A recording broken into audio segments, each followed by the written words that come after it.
Hi guys, in today's video I'm showing you how to turn on auto snapping in Capcut. The process is simple and easy. The first thing you have to do is open your Capcut application and open a project. Just for showing you, I will open this project.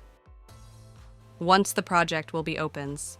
First, let me explain the benefit of auto snapping. Auto snapping helps you, if you will, paste a new video at the end of the first one. You will see a line at the end of that video where you will paste new one.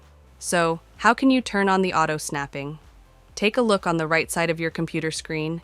Here you will see few options. This one is turn off main track magnet. This one is auto snapping. So this is the option. If you turn it on, then auto snapping feature will be turned on in your Capcut application. And let me show you a look of auto snapping. If I cut a video from a specific part and will take away and paste it on the top of the first one. Now, I will take this video just close to the end of the first video, and you will see a line. This is the auto snapping. It will help you if you will paste a new video at the end of the first video.